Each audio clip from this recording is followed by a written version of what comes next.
A graça soberana de Deus nos permitiu novamente estarmos juntos para uma meditação na Palavra de Deus. Eu gostaria de começar falando com você sobre o meu pessoal testemunho. Quando nasci, meus pais eram cristãos e faziam parte de uma certa igreja tradicional e fui criado no Evangelho e então vou falar de um assunto hoje com você que tenho plena consciência. Quero explicar para você que conheço esta doutrina de trás para frente, de frente para trás. Conheço todos os pontos, todas as citações e todas as ideias onde ela está fundamentada. Não estou aqui aventurando uma doutrina, eu estou aqui para falar para você de um conhecimento escriturístico que, na verdade, foi ampliado, mostrado, esclarecido através do ministério de um profeta. Eu quero citar, para início desta meditação, o capítulo 1, verso 1 do Evangelho segundo escreveu João. No princípio era o Verbo, e o Verbo estava com Deus, e o Verbo era Deus. O verso 14 diz: e o Verbo se fez carne e habitou entre nós, e vimos a sua glória como a glória do unigênito do Pai, cheio de graça e de verdade. Isto é São João, capítulo 1, verso 1 e verso 14. Eu estudei com vocês há poucos dias sobre a Trindade, uma doutrina que nós buscamos suas origens. Ela é romana, de origem pagã, veio para o cristianismo porque o imperador Constantino a converteu usando uma astúcia, tirando os nomes dos antigos deuses do paganismo e colocando as expressões Pai, Filho, Espírito Santo. É apenas um arranjo. Veio para dentro do protestantismo porque Lutero, monge católico, a trouxe como bagagem do catolicismo. Afirmei que a doutrina da Trindade não foi pregada pelos apóstolos. Hoje nós vamos estudar aqui sobre a divindade e eu quero explicar para você Deus condescendendo. Nós não podemos, com a nossa mente finita, imaginarmos quão grande, quão poderoso, quão majestoso e maravilhoso é o Senhor nosso Deus. Mas conhecemos porque Ele nos deixou ter uma ideia de quão grande é seu amor para conosco. Este Deus que eu estou anunciando a você é Espírito, é infinito e é invisível. E na sua bondade, na sua misericórdia, quando ele resolveu condescender para que o ser humano pudesse compreendê-lo, conhecê-lo, então ele permitiu e enviou seus profetas, seus apóstolos, seus pregadores, para que pudéssemos fundamentarmos a nossa fé sobre uma inspiração divina. Amigo, estou falando que ele, através de profeta e de apóstolos, nos deu a Bíblia, a sua palavra, que é uma rocha sólida onde podemos edificar nossa fé em um fundamento inabalável. Tudo, tradições, decisões de concílios, estatutos doutrinários, tudo isto são areias movediças. Isto não tem sustentação. Tendo as Escrituras nas mãos, nós temos um passo. E agora precisamos daquele que inspirou aos apóstolos e profetas a escrever estas mensagens que nós conduzimos em nossas mãos e em nossos corações. Precisamos que este Espírito venha a nós e nos abra as Escrituras e nos revele aquilo que está escondido atrás das letras da Bíblia Sagrada. Eu quero chamar sua atenção aqui neste estudo, que tendo a Bíblia, 39 livros no Antigo Testamento e 27 no Novo Testamento, em nenhum destes livros encontramos a palavra Trindade. E posso provar a você, como o farei nesta hora, que toda a Bíblia, do seu primeiro livro até o seu último livro, trata de um personagem importantíssimo dentro de seus tipos, de suas metáforas e de suas parábolas. Ela aponta em seus 66 livros Jesus Cristo e nunca uma trindade. Eu quero tomar com você, por exemplo, aqui nesta nossa meditação de fé perfeita, que todos os livros da Bíblia nos apontam para Jesus Cristo. Vamos ver, por exemplo, no Velho Testamento, quando nós temos no livro de Gênesis, no capítulo 3, no verso 15, nós temos no livro de Gênesis a promessa da semente da mulher, que haveria de vir para esmagar a cabeça da serpente. Eu quero perguntar para você, isto fala de trindade ou a semente que viria da mulher é nosso Senhor Jesus Cristo, que mais tarde veio através de Maria, e eu li na abertura desta meditação, Deus se fez carne e habitou entre nós. Aqui não se trata de uma suposta segunda pessoa de uma Santíssima Trindade, de uma doutrina católica, porque Jesus Cristo atesta em Apocalipse 1, verso 17, que é o primeiro e não o segundo e o último. Então a afirmação que ele é a segunda pessoa, ela é mentirosa, porque eu prefiro ficar com Jesus do que com a interpretação humana. No livro de Gênesis, ele é a semente da mulher. No livro de Gênesis, ele ainda é tipificado no poderoso de Jacó. No livro de Êxodo, ele é o nosso Cordeiro Pascual. No livro de Levítico, ele é o sacrifício expiatório. No livro de Números, ele é a rocha ferida de Meribá, a coluna de fogo e a serpente na haste. Veja que aqui não está apresentando trindade. Eu quero mostrar para você, na Bíblia Sagrada, que o que nós vamos ver é Jesus Cristo de Gênesis a Apocalipse. Em Deuteronômio, ele é o profeta semelhante a Moisés. No livro de Josué, ele é o capitão das hostes celestiais.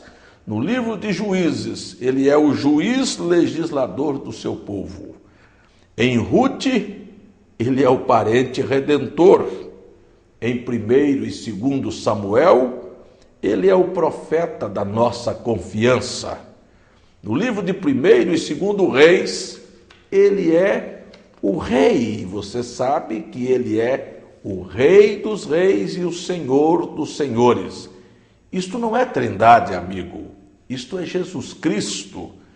No livro de 1º e 2º Crônicas, ele é o herdeiro do trono de Davi.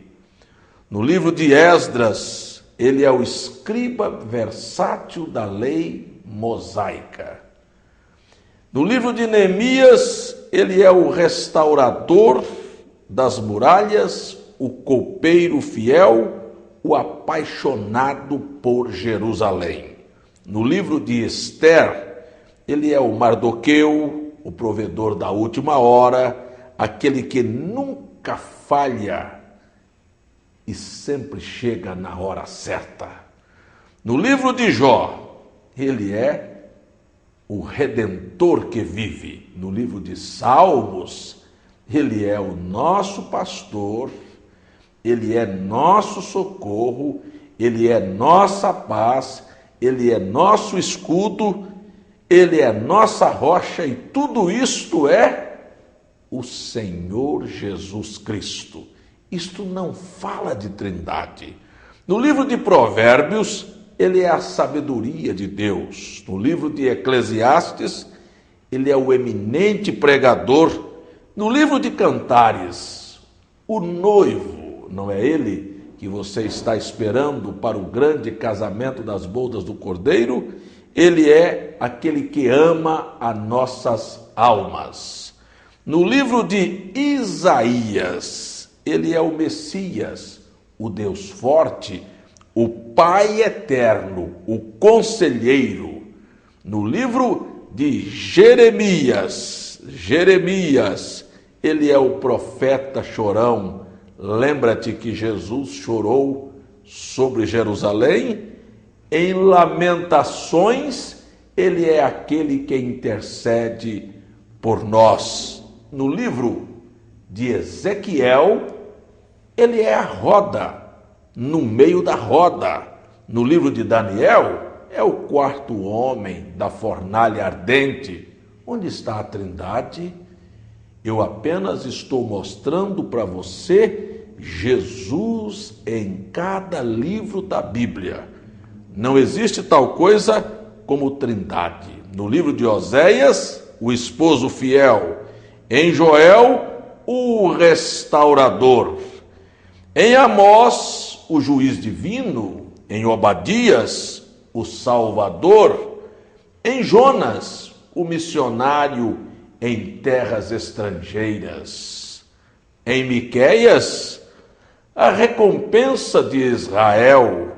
Em Naum, o profeta apaixonado. Em Abacuque, o ramo justo de Davi, o santo vindo de Temá. Em Sofonias, ele é o ajudador. Em Ageu, o desejado de todas as nações. Em Zacarias, ele é o profeta das mãos feridas. Você viu Trindade em algum desses livros da Bíblia?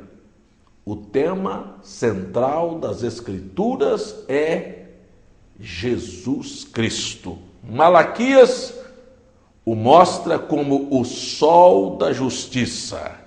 Terminamos o Velho Testamento e agora vamos fazer uma análise antes de entrarmos ao Novo Testamento. Nestes livros do Velho Testamento, ele aparece trabalhando de diversas maneiras, com 7 nomes redentores. Isto não deu aos judeus a ideia de que há 7 personagens na divindade. Eu não entendo por que vamos entrar ao Novo Testamento agora, e aqueles que vivem hoje o cristianismo só porque observarão Deus trabalhar com 3 títulos diferentes, Pai, Filho e Espírito Santo, com 3 ofícios, deram a ele 3 personalidades distintas. Eu posso ser médico, advogado e odontólogo, isto não faz de mim 3 pessoas, porque tenho 3 ofícios diferentes. Vamos para o Novo Testamento. Nós o encontramos no Evangelho segundo escreveu Mateus, como o rei. Mateus o representa como o leão. Você conhece isto. Marcos mostra Jesus como servo, tipificado no boi, aquele animal de carga que trabalha para servir o homem. Lucas o apresentou como filho do homem. Você sabe o que é filho do homem? É um ofício profético, e você sabe que Jesus Cristo foi profeta dos profetas. Nós vamos encontrar que João o apresentou como profeta e como filho de Deus. Agora entramos para o livro de Atos. Você não verá uma trindade, você verá Jesus, o Senhor da igreja. Na carta de Paulo aos Romanos, ele é o justificador da nossa fé. Na carta de Paulo aos Coríntios, ele é o provedor dos dons para a sua igreja. Na carta aos Gálatas, é aquele que nos resgatou da maldição da lei. Na carta aos Efésios, ele é o único Senhor. Há um só Deus, uma só fé, um só batismo, um só Senhor, aquele que nos fez assentar em lugares celestiais.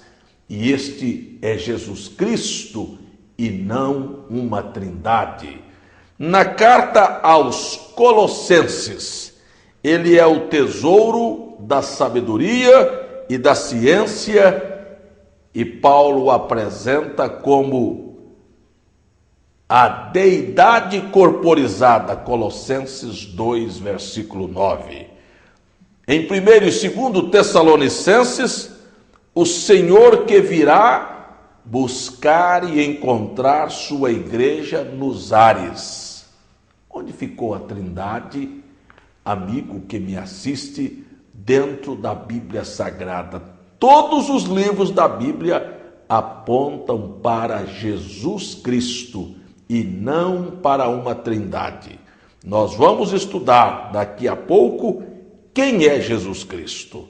Em 1º e 2º Timóteo, nós vamos ver que ele é o único mediador e é o mistério da piedade, Deus se fazendo carne. 1 Timóteo 3, verso 16, ele é o Deus invisível que estava agora em carne.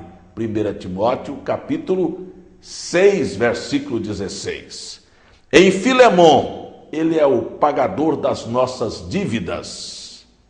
Em Hebreus, ele é o sacrifício de Deus, ele é o nosso sumo sacerdote.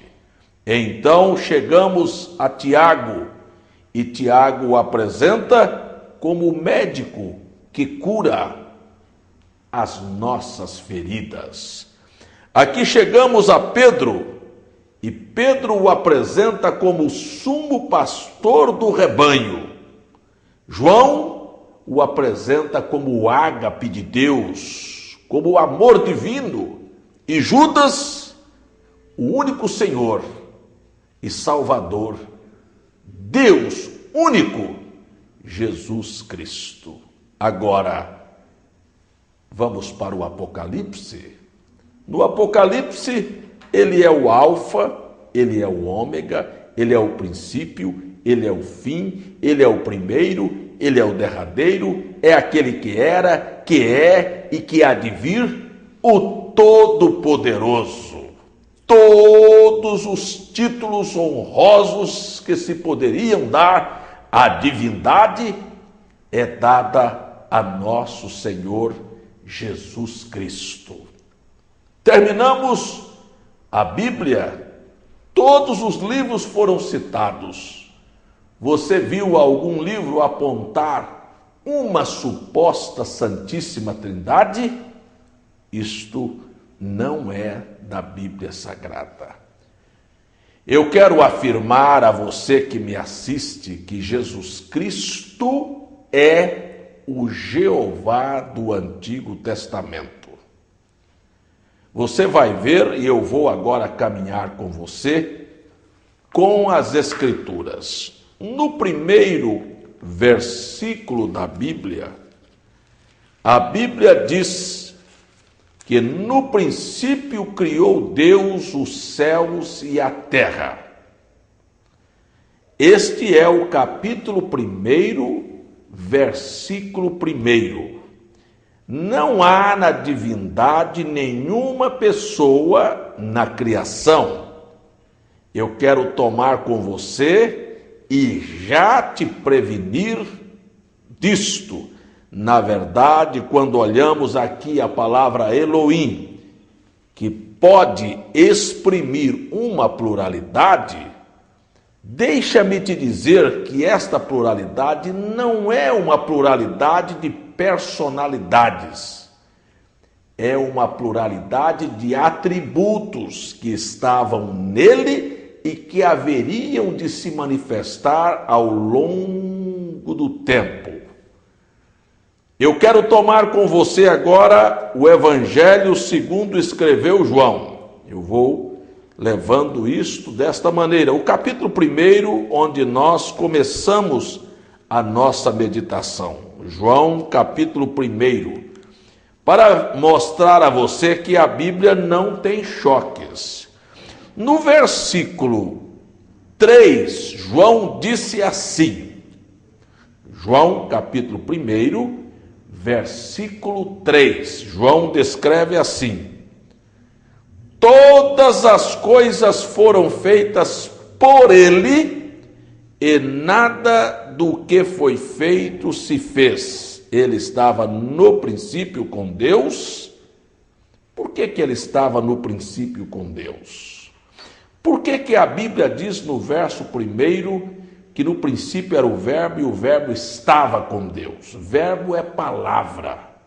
Mas antes de haver uma palavra, tem que haver um pensamento. O meu pensamento está comigo antes que eu o faça manifestar e ser uma palavra. Jesus é a expressão do pensamento de Deus, que é espírito infinito e invisível. Se tornar homem é a expressão de que Deus viria em forma humana para redimir aqueles que haviam se perdido. Eu quero fixar bem isto. Ele fez sozinho todas as coisas. Vamos ver se isto é verdade ou não. Em Isaías 44, verso 24, nós vamos para esta escritura. Isaías, capítulo 44, verso 24. Ele diz assim: assim diz o Senhor, teu Redentor, que te formou desde o ventre. Eu sou o Senhor que faço tudo, que sozinho estendo os céus e espraio a terra por mim mesmo. Sozinho.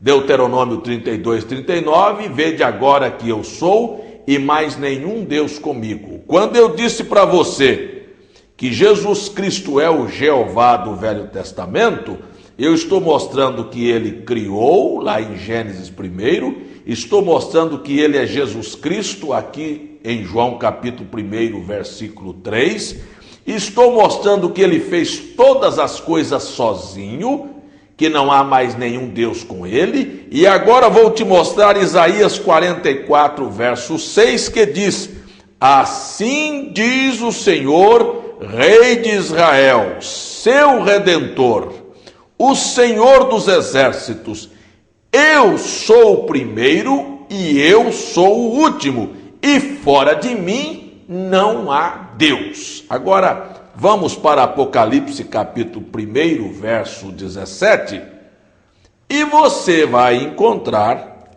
Jesus Cristo dizendo: eu sou o primeiro e o último. Por favor, se há duas personalidades ou três personalidades na divindade, na verdade, qual é o primeiro? É Jesus ou é Deus? Qual dos dois está brincando com palavras? Quem realmente é o primeiro e o último? Aliás, esta expressão primeiro e último já fecha a porta para a cogitação de qualquer outra personalidade na divindade. Veja Apocalipse, capítulo 1, 17, verso 17.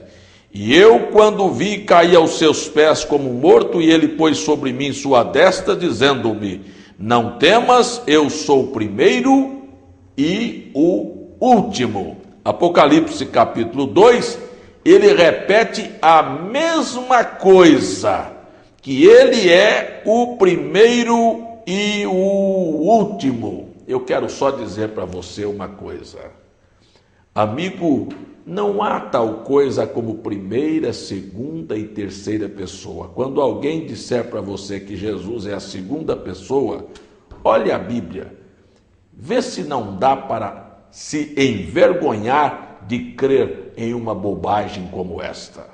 Agora eu quero continuar falando com você e te mostrar como Deus programou todas as coisas. Conhecemos a queda do homem, conhecemos o amor de Deus para com a raça humana. O desejo de Deus é que ninguém se perca, mas que todos venham ao arrependimento. Então, ele, não querendo que ninguém se perca, ele prometeu vir na forma humana. Agora, preste atenção.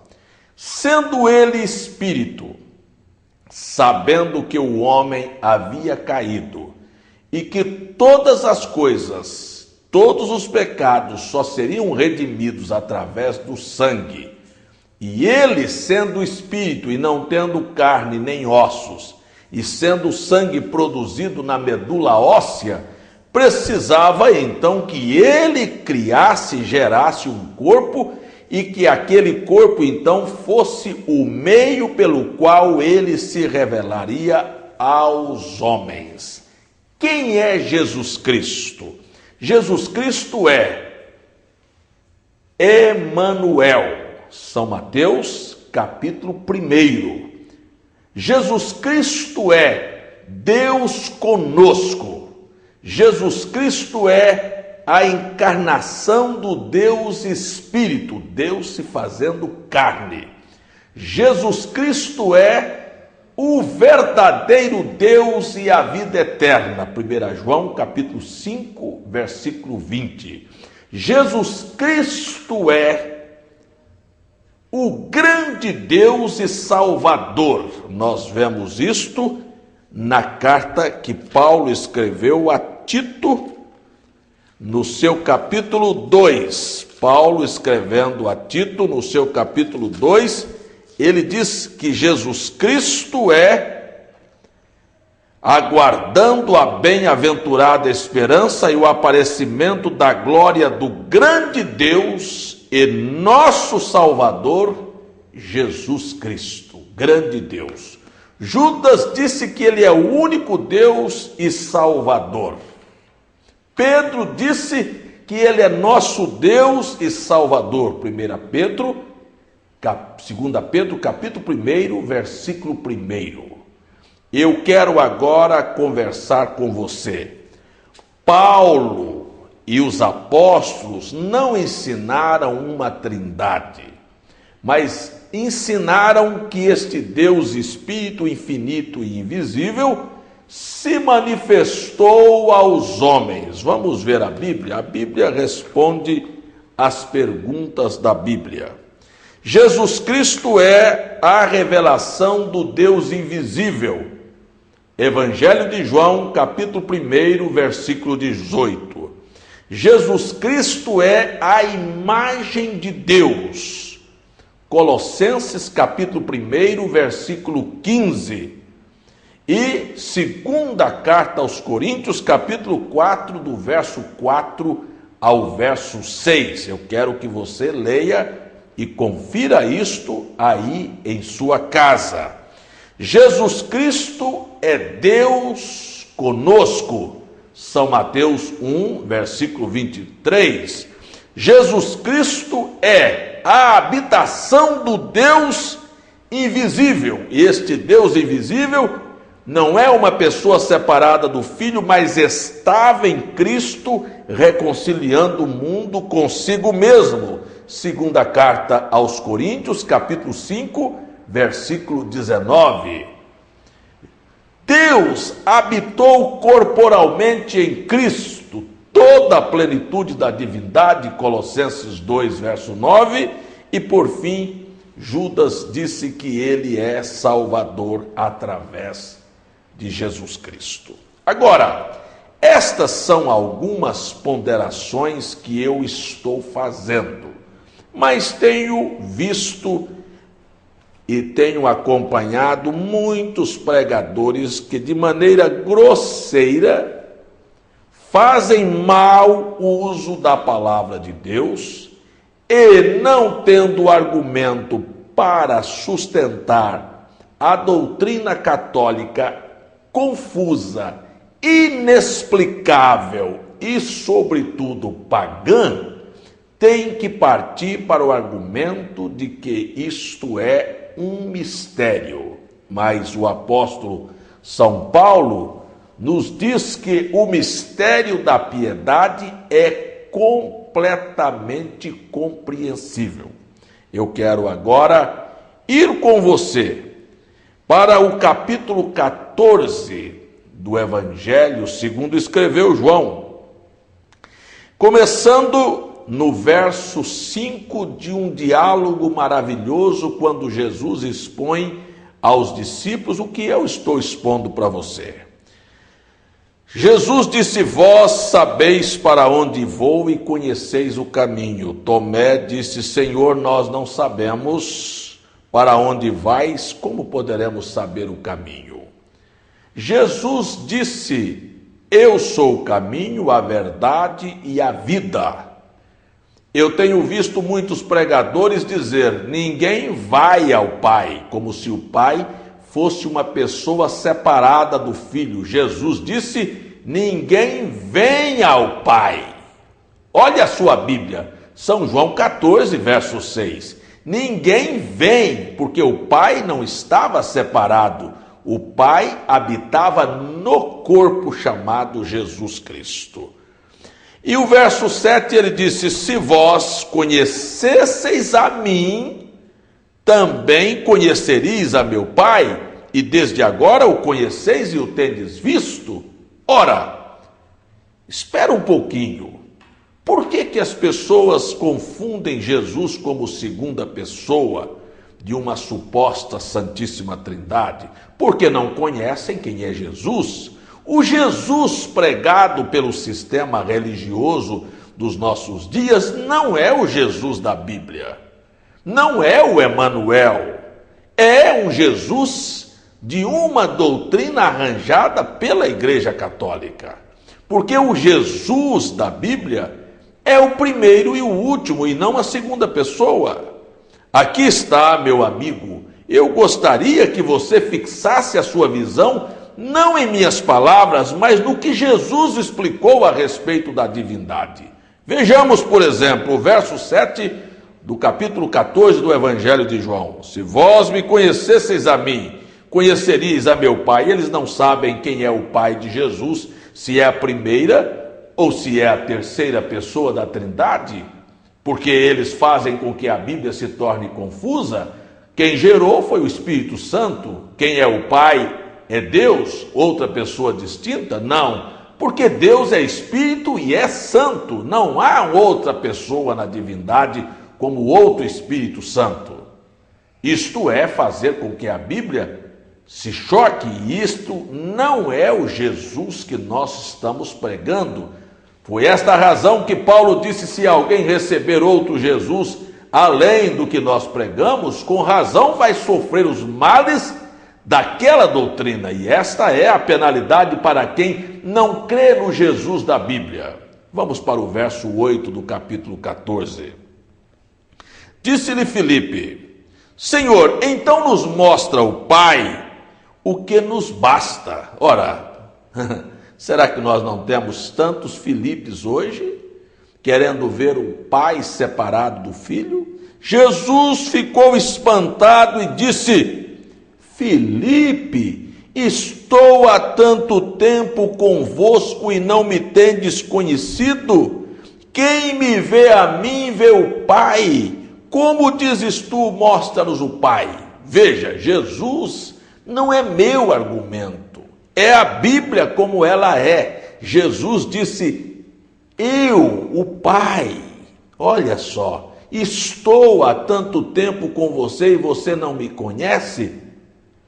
Você ainda pensa que eu sou a segunda pessoa? Não, eu sou o Deus Espírito que se encarnou. É por esta razão que João chega a dizer: todo espírito que confessa que Jesus Cristo veio em carne é de Deus. Aí todo mundo diz: ah, Jesus veio em carne. Isso era simples e fácil. Mas o que João estava dizendo é: todo aquele que confessar que este Deus Espírito se encarnou e tomou a forma humana e se chamou Jesus Cristo, este é de Deus. Porque este Espírito que atesta que ele é uma outra personalidade, isto nunca foi Deus, isto é paganismo.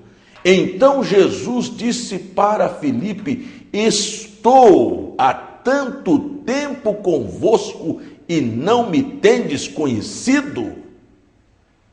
Quem me vê a mim, vê o Pai. Agora, eu conheço tantos pregadores que vêm e dizem: mas pastor, a unidade de Jesus com o Pai é como a unidade do marido e a mulher. Deus e Cristo são um, como o marido e a mulher são um, são o mesmo. Isto não é verdade. Eu e minha esposa somos uma só carne, mas eu e minha esposa somos uma unidade composta, e por ser uma unidade composta, há imperfeições entre nós. E a unidade do Pai com o Filho é a unidade do Deus Espírito que habitou em um corpo chamado Jesus. E esta é uma unidade simples, porque a unidade do meu espírito com o meu corpo é uma unidade simples e não uma unidade composta. Esta é a diferença. Eu não posso dizer: quem me vê a mim, vê minha esposa.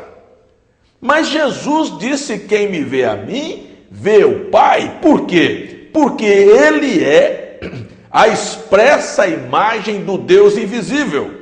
Eu já citei e vou citar novamente 1 Coríntios, capítulo 4, verso 4 ao verso 6. Agora veja o restante da conversa. Não crês tu, amigo, que eu estou no Pai e o Pai está em mim? As palavras que vos digo, não as digo de mim mesmo, mas o Pai que está em mim é que faz as obras. Crede-me, que estou no Pai e que o Pai está em mim, crede ao menos por causa das obras. Na verdade vos digo que aquele que crê em mim fará as obras que eu faço. E aí ele continua dizendo. Agora, quando nós chegamos ao verso 15 do capítulo 14 do livro do Evangelho de João, aqui temos mais um pouco para nos aprofundarmos nisto. Jesus disse: se me amais, guardareis os meus mandamentos, e eu rogarei ao Pai, e ele vos dará outro consolador para que fique convosco para sempre. E aí então eu estava conversando com um pastor, um teólogo, um doutor em divindade, e ele me fez esta citação. Disse: olha aqui, eu, ele e outro. Aqui estão os três. Eu disse: não, amigo, a Bíblia não encerrou aí. Vamos ver Jesus explicar isto para nós. Sobre o Pai, ele rogando ao Pai e o Pai dando outro Consolador.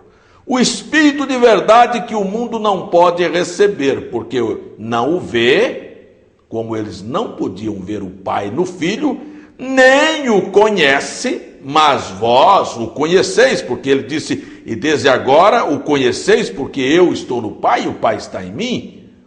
Disse, porque ele habita convosco. Veja só, Jesus como homem era Deus conosco, ele estava habitando com os discípulos, mas agora ele iria sair depois da sua obra redentora e iria voltar à forma de espírito, para então poder habitar no coração do crente que ele havia redimido. Agora vejam só como ele explica: habita convosco e estará em vós. Esta é a maneira como ele disse. Verso 18: não vos deixarei órfãos, voltarei para vós. Quem foi que voltou? Foi Jesus ou foi uma terceira pessoa? Não pode ver você que ele haveria de sair e deixar a forma humana para voltar como espírito para habitar no coração dos crentes? Veja o que ele era no Antigo Testamento, uma coluna de fogo falando com Moisés. Quando ele, após sua morte, seu sepultamento, sua ressurreição e sua ascensão, ele encontrou com Paulo na estrada de Damasco e ele era o quê? A mesma coluna de fogo que estava com Moisés. E ele disse, aquela coluna de fogo não era a primeira pessoa de uma suposta trindade, mas ele disse, eu sou Jesus a quem tu persegues. Estas são as citações que nós estamos fazendo, é puramente Bíblia Sagrada. Agora, quem é que deixa órfão? É pai ou é filho? Aqui era o pai falando, se você não crê, creia pelo menos por causa das obras. Não é o argumento do pastor César, é a Bíblia Sagrada. Agora eu gosto de ir e ver a Bíblia como ela é. Ainda um pouco e o mundo não me verá mais, mas vós me vereis, porque eu vivo e vós me vereis.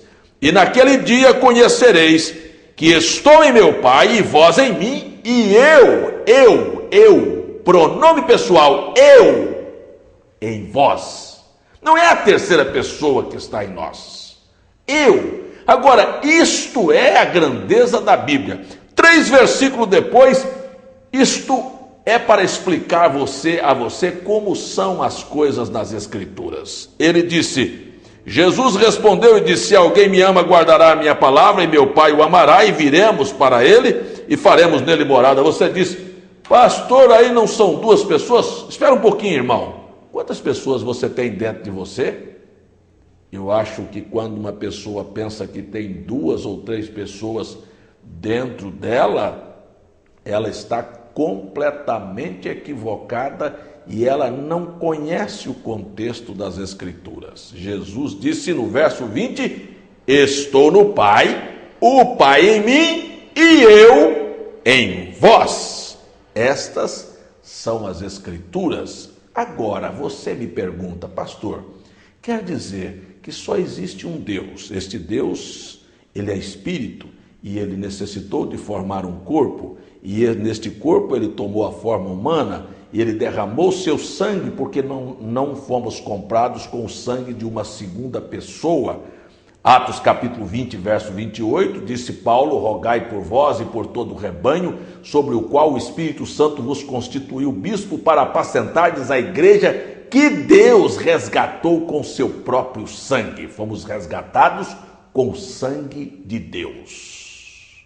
Então ele derramou seu sangue, reconciliou o homem consigo mesmo, tomou a forma de espírito e voltou para habitar no coração do crente arrependido. Isto é muito simples, não há nenhuma confusão ou complicação. Cremos em Pai, Filho e Espírito Santo? Cremos, mas não como personalidades distintas. Isto é politeísmo.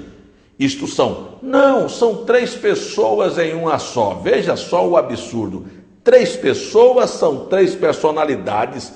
3 pessoas são 3 deuses. Porque 1 mais 1 mais 1 é igual a 3, não é igual a 1. Agora você veja, você pergunta, mas quando Cristo?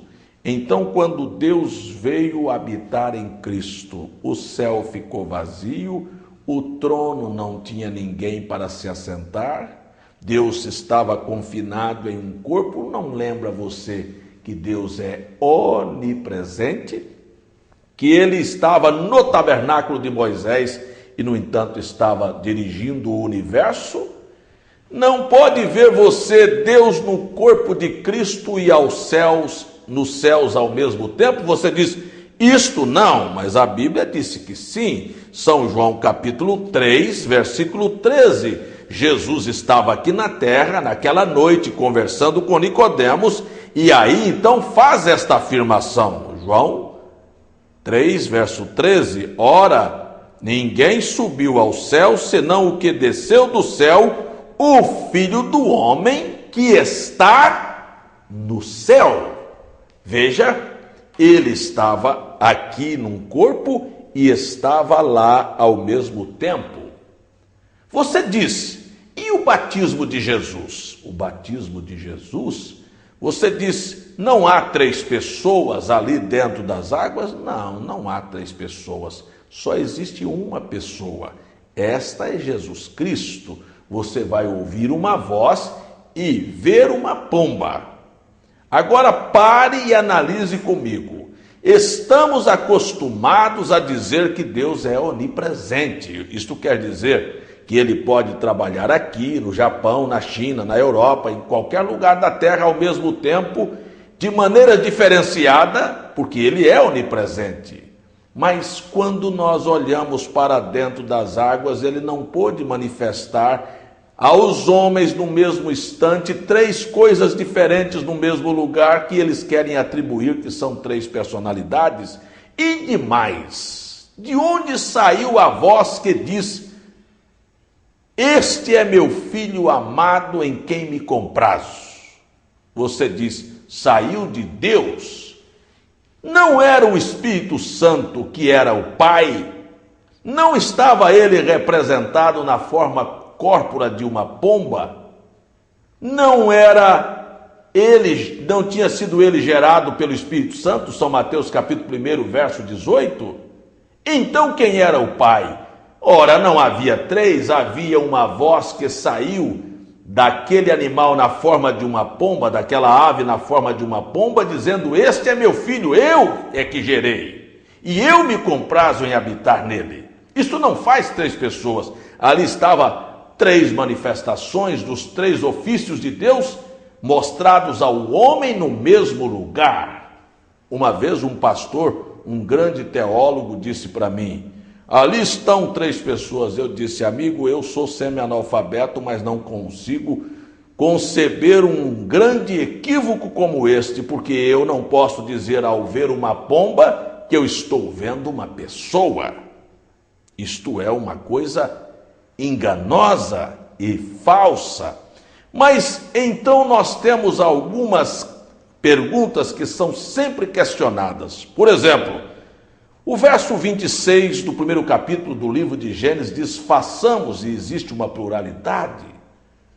Agora, quando você olha nas Escrituras, este façamos, e depois você segue para o verso posterior, que é o verso 27, e disse, e criou Deus o homem conforme sua imagem e semelhança. Então precisamos descobrir com quem Deus falou. Não é com uma segunda ou uma terceira pessoa, mas com quem Deus falou e usou a pluralidade façamos. Por favor, olhe sua Bíblia em Isaías capítulo 6, verso 1. Existe um assentado sobre o trono. Você não verá em toda a Bíblia 3 tronos. Olhe Apocalipse capítulo 4, você vai ver um trono e um assentado sobre o trono. Olha Apocalipse capítulo 5, você vai ver um trono e um assentado sobre o trono. Você nunca terá 3 tronos, mas não foram os anjos, os serafins criados antes da ordem terrestre, antes dos homens, do homem? Você diz, você quer atribuir aos anjos o poder criativo? De maneira alguma. Eu estou dizendo que Deus sempre conversou com sua hoste, ele conversou com seus próprios atributos, era um pensamento, ele estava falando com sua própria família, como um homem diz para a mulher, vamos ter filhos? Havia algo em Deus que estava escondido nele, que era a sua própria personalidade feminina, porque o homem foi criado macho e fêmea, à imagem e semelhança de Deus, depois tirado do homem a parte feminina, como foi tirado de Deus a parte feminina, quando ele fez a sua igreja, pela qual ele morreu, como Adão morreu por causa de Eva. Aqui está, Isaías 6 disse que havia serafins assentados ao seu lado, e Deus usa a pluralidade, e nós a quem enviaremos? Só havia um trono e um assentado no trono, como se diz nós.